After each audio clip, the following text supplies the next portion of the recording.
There is no organic strategy except if you can make super viral content on command, which I assume you are not, because otherwise you'd probably not be watching this video right now. If you want to rely only on organic reach to grow your Facebook and Instagram accounts, you will have a hard time because that's simply not what the algorithm has been conceived for. So in order to understand how Facebook ads and Instagram ads work, we first need to understand how Facebook as a business works.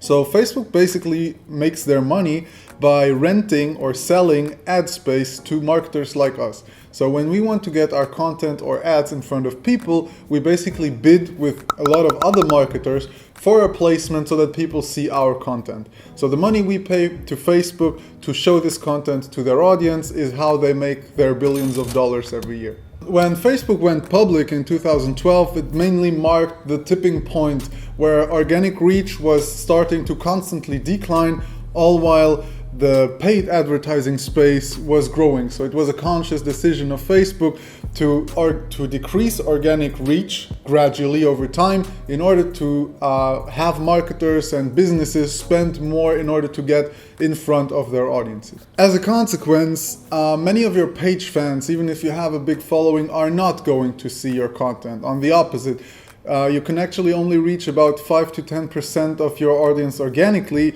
and for the rest you have to basically use Facebook remarketing ads to show or boost your content to your existing page fans.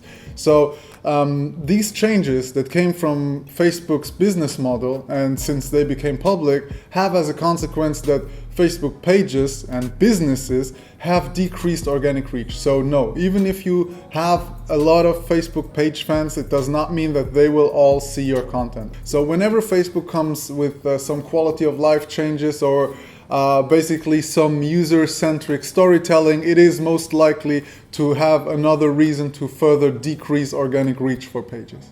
Now, not everything is bad, so Facebook ads are also being used because they have multiple advantages.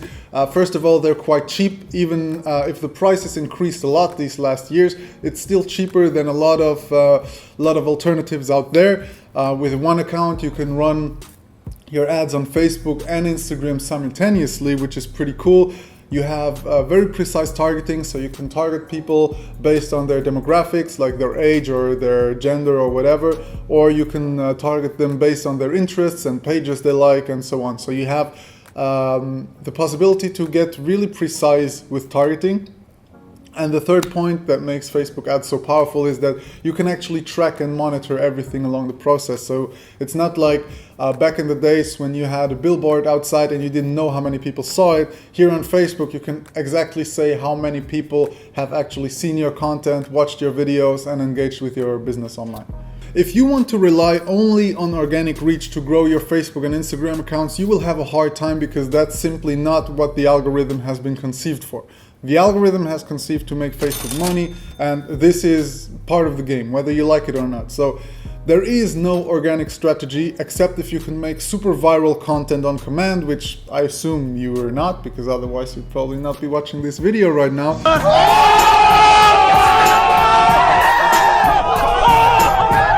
So if you want to be successful on social media, especially Facebook and Instagram, you have to consider setting up a paid ad strategy in order to reach your goals. Because otherwise, if you solely rely on organic traffic and organic impressions, you will have a hard time. If you are interested in this, make sure to check out our Facebook ads course at neonacademy.io. There we go into this in detail and explain you how you can use them in practice.